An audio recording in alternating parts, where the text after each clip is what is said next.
추석 명절 이제 내일부터 시작인데 우리 성도님들 참 나오기 어려운 시간에 나오신 우리 모든 성도님들 주님의 이름으로 환영합니다. 이 시간 파라오의 다스림이라는 제목으로 같이 말씀을 나누겠습니다. 제가 올해 34살인데요. 34년이라는 인생 가운데 아주 큰 변화를 맞이했던 적이 있습니다. 자유분방한 대학 생활을 즐기다가 군대 입대를 했을 때입니다. 대학 시절 저는 이래도 되나 싶을 정도로 젊음을 만끽하며 살아갔었는데요. 2년 정도의 뜨거운 시간을 불태우고 2학년이 마친 후 22살이 되던 해 3월에 저는 군대에 입대를 했습니다. 군대라고 하는 곳은 제가 지금까지 알고 있었던 곳과는 매우 다른 곳이었습니다. 기상과 취침 시간이 정해져 있었고 일과에 따라 모든 것을 진행해야 했습니다. 걸을 때도 다 큰 성인임에도 불구하고 줄을 맞춰 걸어야 했고, 심지어는 화장실도 혼자 가면 안 되고 동료와 같이 화장실을 가야 되는 그런 웃지 못할 상황들도 있었습니다. 젊음을 뜨겁게 불태우다 틀에 박힌 군 생활에 적응하려니 그것이 여간 어려운 것이 아니었습니다. 대학교에서는 또 신입생이 이렇게 들어오면 사실 선배들이랑 나이 차가 뭐 1살에서 3살 이렇게 얼마 차이 나지도 않는데 1학년 신입생들을 막내 동생 보듯이 아주 선배들이 이뻐해주는 그런 관행이 있잖아요. 신입생 때는 자기 돈 주고 밥 사 먹으면 바보다라는 이런 말이 있을 정도로 선배들에게 밥 사주겠다는 연락이 참 많이 오기도 합니다. 저도 선배들에게 밥 사주겠다는 연락을 귀찮을 정도로 많이 받았었는데 군대에 입대하니 여기 또 다른 세상이었습니다. 대학교는 어린 친구들을 아주 이뻐하고 귀여워해줬는데 군대라고 하는 곳은 어린 친구, 쉽게 얘기하면 이제 이등병 같은 존재들이죠. 귀여움의 대상이 아니라 갈굼의 대상이었습니다. 온갖 허드렛 일을 도맡아 해야 했고 가장 불편한 자세로 휴식을 취해야 했고 따뜻한 말보다는 이유 없는 욕설이 쏟아져 나왔습니다. 군 입대 이전에 저는 대학이라고 하는 아주 자유분방한 질서에 익숙해 있었는데요. 군대라고 하는 새로운 질서에 적응해야 하는 것이 참 어려웠습니다. 아무리 오래 있어도 쉽게 적응이 잘 되지는 않았습니다. 우리는 살아가면서 사실 이미 다양하게 이미 구축되어 있는 여러 가지 질서들을 경험하며 살아갑니다. 회사를 다니다가 이직을 하게 되면 이전과는 다른 새로운 질서에 맞닥뜨리게 되죠. 또 내일부터 추석 명절이 시작되는데 사실 결혼을 하게 되면 상대방 집안에 원래 가지고 있었던 고유의 질서들이 있잖아요. 그것 때문에 싸움도 많이 하게 되고요. 이렇게 세상에는 집단마다 각기 고유한 질서 체계를 가지고 있고 사람들은 그 질서에 적응하며 살기도 하고 혹은 적응하지 못해 어려움을 겪기도 하고 또 혹은 그 질서에서 벗어나 새로운 질서를 찾아가기도 합니다. 오늘 말씀은 바로 이와 같은 질서들에 대한 이야기입니다. 좀 더 구체적으로 말씀드리자면 수많은 질서들 가운데 인간의 삶의 방식을 규정하는 가장 근본적인 두 가지 질서에 대한 그 대립을 이야기하고 있는 말씀입니다. 고대 이집트 신화에는 호루스라고 하는 신이 등장합니다.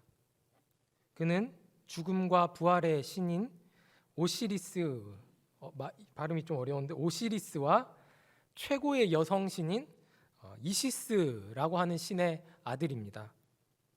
어머니 이시스의 마법으로 인해 위험이나 병을 물리칠 수 있는 능력이 그에게 있었고 아버지로부터 지혜를 받았고요. 태양 신인 라라고 하는 신으로부터 다양한 능력을 전수받은 신이었습니다. 그냥 쉽게 얘기해서 좋은 것은 다 가지고 있는 그런 신이 바로 이집트 신화에 등장하는 호루스 신이었습니다. 호루스는 오시리스, 이시스와 더불어 이집트 최고의 신들 가운데 하나로 숭배를 받았습니다. 그런데 그는 아버지 오시리스, 그의 아버지가 오시리스라고 말씀드렸잖아요. 그의 아버지 오시리스는 동생인 세트라고 하는 신에게 살해를 당하게 됐는데요. 호루스라고 하는 이 신은 자신이 성장한 후에 아버지의 원수인 세트를 죽이고요. 마침내 현세의 통치자가 됩니다. 신인데 현세의 통치자가 됐어요. 바로 그 현세가 어디냐? 이집트 땅이었습니다. 이 호루스라고 하는 신은 다름 아닌 이집트의 왕을 의미했습니다. 고대 이집트에서 파라오라고 하는 이 왕은요, 단순한 인간이 아니었습니다. 그는 인간의 모습을 하고 이집트를 다스리고 있는 신이었습니다. 그래서 이집트 사람들은 파라오를 호루스의 화신, 즉 인간의 모습으로 이집트를 다스리는 호루스 신이라 생각하고 믿었습니다. 그래서 파라오는요, 다른 사람들과 혼인을 하지 않았어요. 자신이 신이기 때문에 신의 피가 인간의 피와 섞이면 안 된다고 해서 근친혼을 그렇게 유지하며 살았다고 합니다. 파라오, 그는 이집트의 신이었습니다. 이집트의 백성들, 그리고 여러 이유로 인해 이집트에서 생활하고 있었던 이민족들은 파라오를 신으로 여겼고 그가 통치하는 신의 세계에서 신의 보호를 받으며 살아가고 있었습니다. 이집트를 다스리는 호루스 신, 바로 이 파라오는 어찌나 능력이 대단한 신인지 이집트를 당대의 모든 나라 위에 군림하는 최강의 제국으로 만들었습니다. 고대인들이 모든 것을 신과 연결지어 생각하는 그런 관습이 있었다라는 것을 생각해 본다면 아마 이집트에 살고 있는 모든 사람들은 이 파라오를 세계 최고의 가장 강력한 신이라고 여겼을 것입니다. 최고의 능력을 가진 신이기 때문에 당연히 그가 다스리는 그 나라가 최고의 가장 강력한 제국이 된 것이겠죠. 그리고 그가 다스리는 바로 이 이집트라고 하는 나라는 파라오가 디자인한 질서대로 움직이는 세상이었습니다. 파라오가 만들어 놓은 질서가 작동하는 세상이었다는 말입니다. 이스라엘 민족은 바로 이와 같은 이집트 땅에서 지금 살아가고 있었습니다. 예전 자신들의 조상은 이집트에서 이름 꽤나 날렸던 총리였지만 지금 그들은 이집트의 번성을 위해 부역하는 노예에 지나지 않았습니다. 매일을 간간히 버티며 살아가는 비참한 인생이었습니다. 지금 그들은 파라오가 만들어 놓았던 이 피라미드 질서 가운데 가장 최하층부에 위치하는 노예였던 것입니다. 그러한 신세에 처해 있던 이스라엘 백성이 그들의 삶을 바꾸기 위하여 이 고난의 현장 가운데서 자신들의 조상의 신이었던 하나님께 기도하며 부르짖기 시작했습니다. 그들은 하나님께 무엇라고 부르짖었을까요? 오늘 본문은 바로 이와 같은 맥락에서 시작되고 있습니다. 하나님의 대리인으로 모세는 이집트의 신 파라오에게 나아가 자신의 민족을 보내라고 하는 하나님의 말씀을 전합니다. 이제 이스라엘 민족은 파라오의 질서를 따르는 자들이 아니라 파라오의 다스림을 받는 자들이 아니라 자신들의 신인 하나님의 질서를 따라 하나님의 다스림을 받는 백성으로 살아가겠노라고 선언하는 것입니다. 하지만 파라오의 입장에서 이스라엘의 신은 당최 들어본 적도 없는 신이라고 평가절하하며 이스라엘 민족에게 더욱더 가중한 노역을 부과했습니다.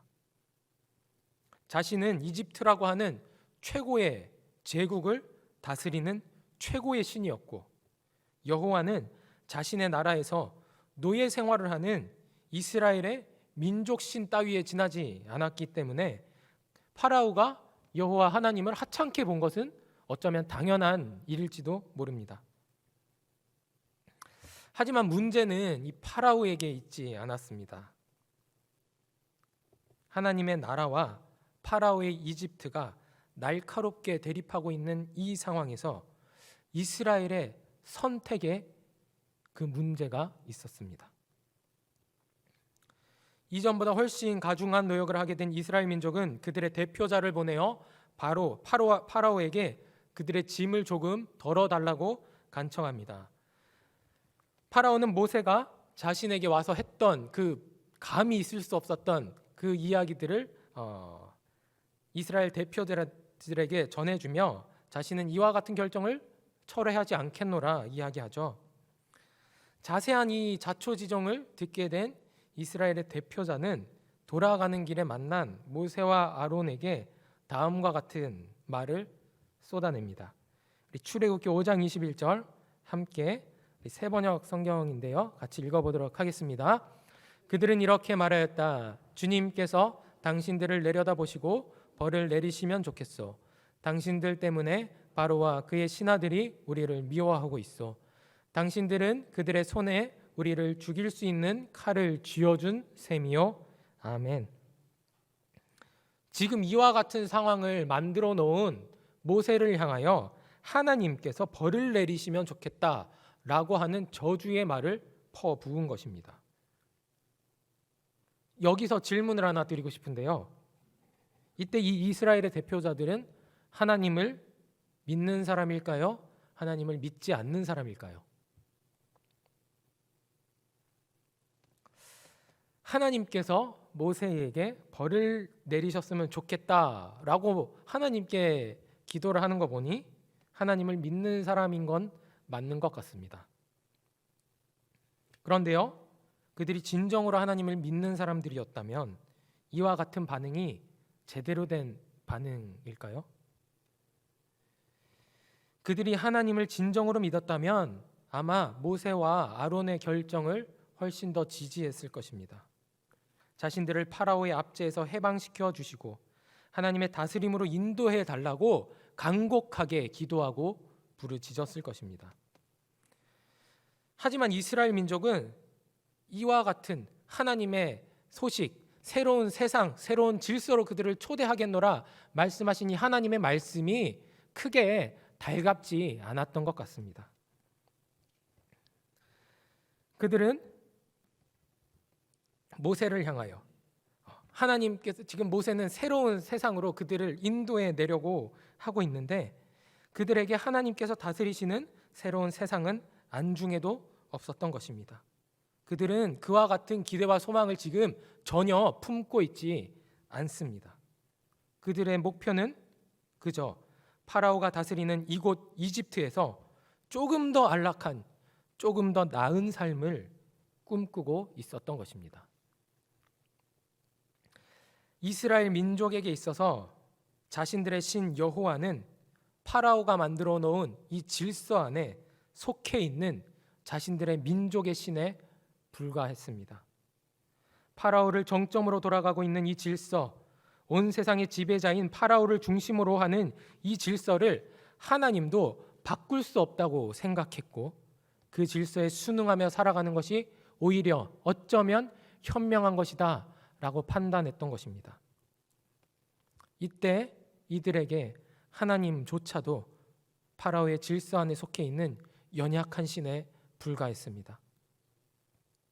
하나님이 하실 일은 새로운 질서를 만드시는 것이 아니고 자신들을 이 파라오의 질서 안에서 조금 더 나은 삶으로 조금 더 높은 곳으로 인도해 주시는 것, 그것이 하나님이 하실 일이라고 이야기하고 있는 것입니다.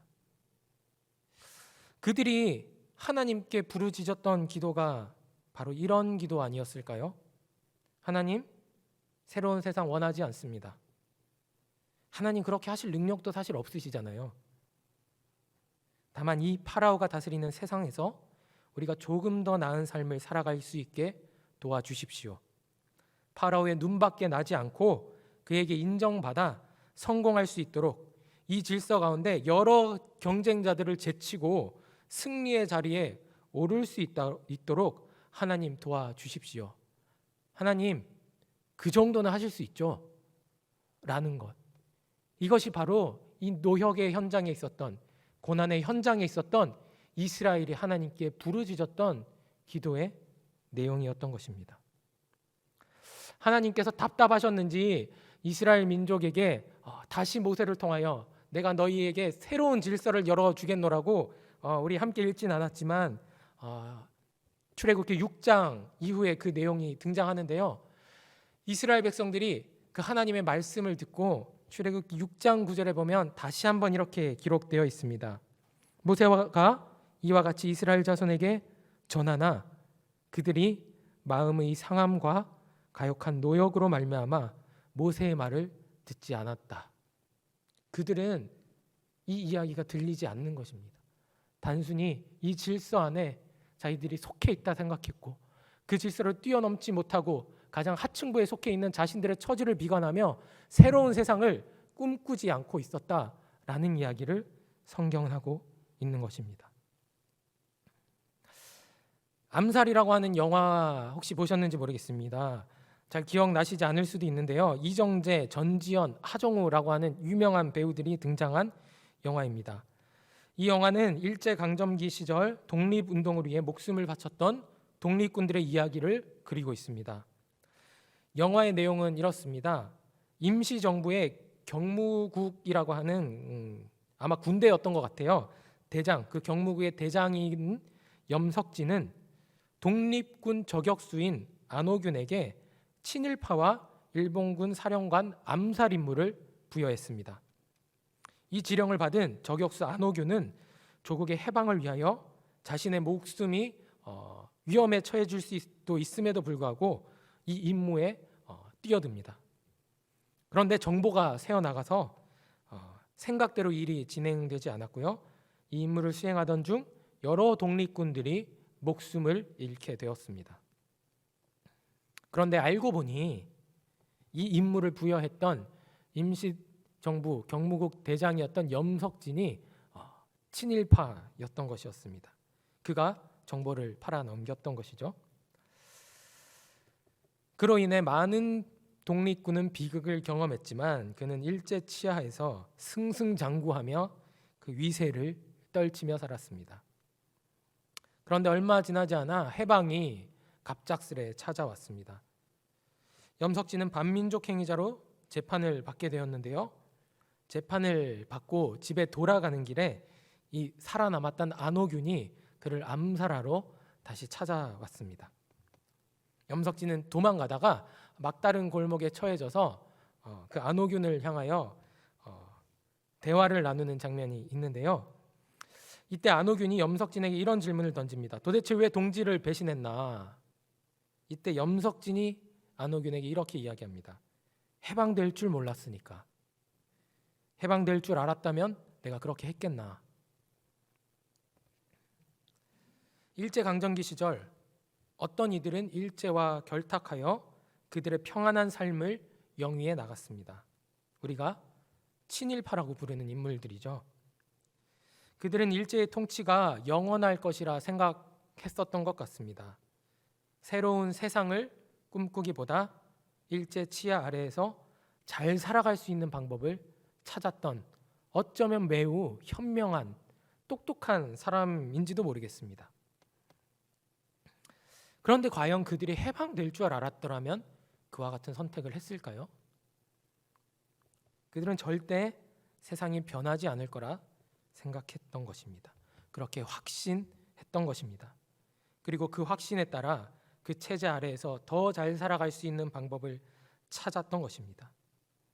따라서 일제의 질서를 충실히 따르며 일제에 잘 보여 출세하면 그만인 인생을 그들은 일평생 살아왔던 것입니다.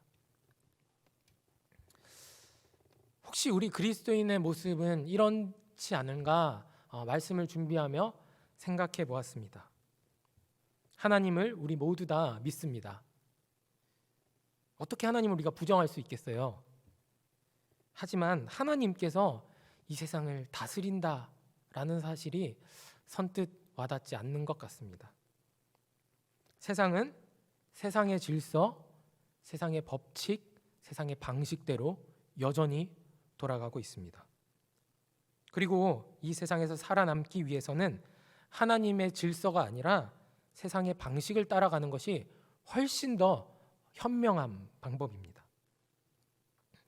그리고 하나님께서도 이 세상의 질서 안에 속해 있는 분으로 때때로 생각하기도 하는 것 같습니다.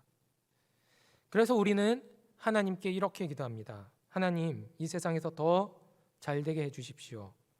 돈 많이 벌 수 있도록, 경쟁에서 이길 수 있도록, 성공할 수 있도록, 출세할 수 있도록, 높은 곳에 올라설 수 있도록, 이 모든 것을 제가 이 세상에서 얻을 수 있게 해달라고, 하나님 그 정도는 하실 수 있는 거 아니냐고 나를 도와달라고 기도합니다.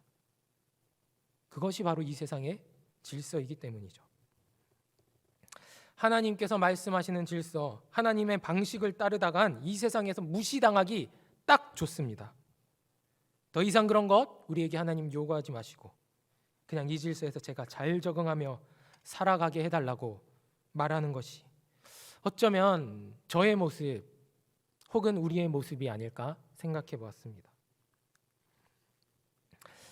일제강점기 시절 또 어떤 이들은 새로운 세상, 새로운 질서를 꿈꾸며 그들의 목숨을 아낌없이 바쳤습니다.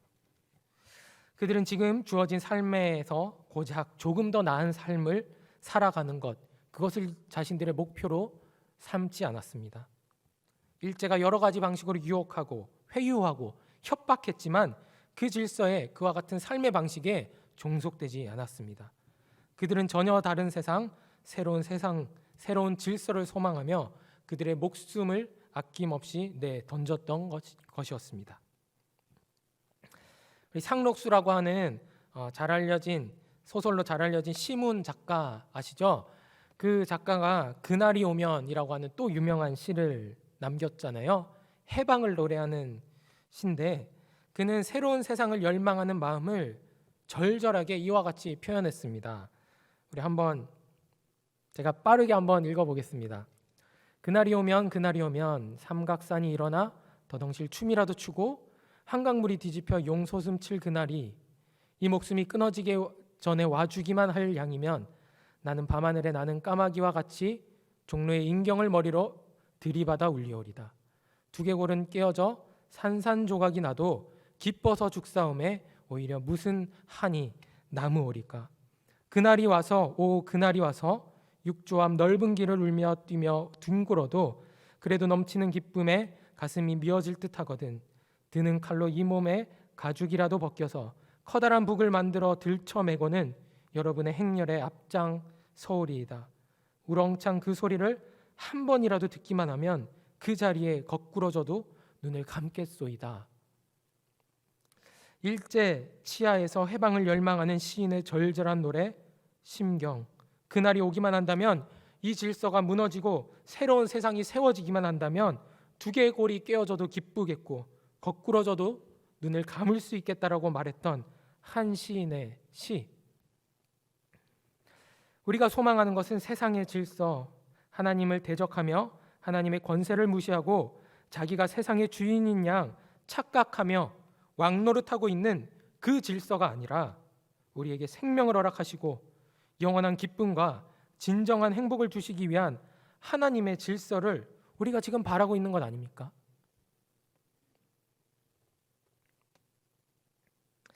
하나님께서 말씀하시는 하나님의 질서는 우리에게는 사실 어리석어 보입니다. 그동안 세상의 질서를 너무나도 고스란히 아무런 문제의식 없이 따라왔던 우리에게 하나님의 질서는 사실 너무나도 낯설고 따르기 어려운 삶의 방식입니다. 사도행전 20장 35절 말씀 이렇게 이야기하고 있습니다. 한번 보여주실까요? 나는 모든 일에서 여러분에게 본을 보였습니다. 이렇게 힘써 일해서 약한 사람을 도와주는 것이 마땅합니다. 그리고 주 예수께서 친히 주는 것이 받는 것보다 더 복이 있다 하신 말씀을 반드시 명심해야 합니다. 세상에서 잘 살기 위해서는 더 많이 벌어야 하고 더 많이 모아야 하고 나누면 안 되고 악착같이 쌓아두어야 한다 라는 것과는 너무나도 다른 말씀. 주는 것이 받는 것보다 복이 있다. 이것이 바로 세상과는 완전히 다른 하나님의 질서입니다. 그리고 우리가 따라가야 할 삶의 방식입니다. 마가복음 9장 34절 35절 말씀 이렇게 이야기합니다.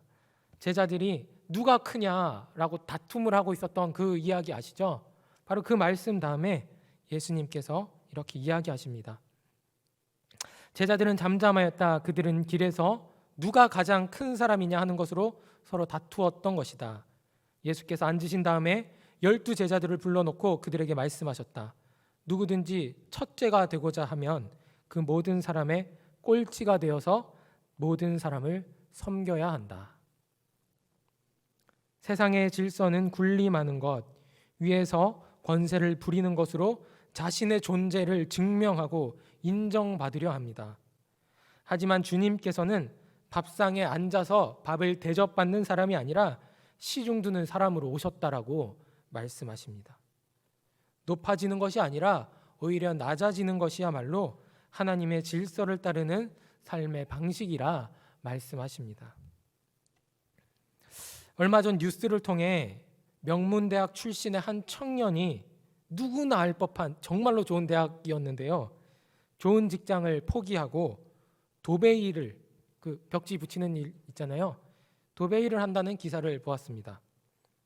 도배일이 사람들에게 하찮게 보이지만 자신에게는 정직하게 일한 만큼 돈을 가져간다라는 사실이 너무 좋아서 도배일을 시작했다고 합니다. 참 대단하다라는 생각을 저는 하면서 기사를 읽었는데요. 댓글을 봤더니 사람들의 반응이 굉장히 의외였습니다. 나중에 땅을 치고 후회할 거다. 철이 없어서 저런다. 부모가 얼마나 속이 터질까. 하나의 사례이지만 세상이 말하고 있는 삶의 방식, 세상의 질서를 가장 잘 보여주는 예라고 생각합니다. 사람들에게 인정받는 대학을 나오는 것, 사람들이 좋다고 말하는 직장을 얻는 것, 많은 돈을 버는 것, 출세하고 성공하는 것, 그것을 통해 사람들에게 인정받고 부러움을 사게 되는 것, 이것이 많은 사람들이 자신의 인생 대부분을 허비하며 살아가는 삶의 방식입니다. 대학 생활을 불태우다 군대에 입대했던 저에게 군대라고 하는 새로운 질서에 적응하는 것은 쉬운 일이 아니었습니다. 모든 것이 낯설고 어렵기만 했습니다. 하지만 저는 그곳에 반드시 적응해야만 했기에 여러 어려움이 있더라도 저의 삶의 방식을 그 질서에 맞추려 노력했습니다. 그리고 한 달, 6개월, 1년 정도의 시간이 가면 갈수록 그 방식에 따라가고 있는 저를 발견하게 되었습니다. 사실 어디 군대뿐이겠습니까? 아무리 사소한 변화, 사소한 질서와 환경의 변화가 있다 하더라도 우리가 그곳에 적응하고 따른다는 것은 쉬운 일은, 만만한 일은 아닙니다. 하지만 그것 해야 한다면 어떠한 어려움이 있더라도 나의 삶을 그 질서에 맞추는 것이죠. 당장은 그리고 아니더라도 내 삶을 거기에 맞추다 보면 어느샌가 또 적응해 있는 우리를 발견하게 되기도 합니다. 주님께서는 거꾸로 된 그리고 완전히 뒤집어진 새로운 질서를 말씀하셨습니다. 주는 것이 받는 것보다 복이 있다. 꼴찌가 되어 다른 사람을 섬기는 것이 높은 사람이다. 기존의 질서에 익숙했던 우리는 주님께서 말씀하시는 이 하나님의 질서가 여전히 낯설게 느껴지고 따르기에 어렵게 보이기만 합니다. 하지만 이스라엘 민족이 파라오의 다스림에서 나와 하나님의 다스림 가운데로 하나님의 질서를 따르는 그 백성으로 살아가기를 하나님께서 열망하셨던 것처럼 오늘 하나님께서는 저와 여러분이 바로 이와 같은 삶의 방식으로 하나님의 다스림을 받는 하나님의 자녀로 살아가기를 원하고 계십니다. 낯설고 어려운 이 삶의 방식이 하나님의 말씀이라면 우리는 끊임없이 그 하나님의 질서에 우리의 삶의 방식을 맞추어야 할 것입니다. 그리고 지금 당장은 아니더라도 우리가 그렇게 하나님의 말씀에 우리의 삶의 방식을 맞추어 가다 보면 어쩌면 어느 순간에는 하나님의 질서를 따르고 있는 우리의 삶을 발견하게 될지도 모릅니다. 어렵고 힘들고 잘 되지 않겠지만 우리가 새로운 질서를 꿈꾸며 하나님의 다스림을 받기로 결단할 때 우리 하나님께서 반드시 도우시고 함께 하실 줄 믿습니다.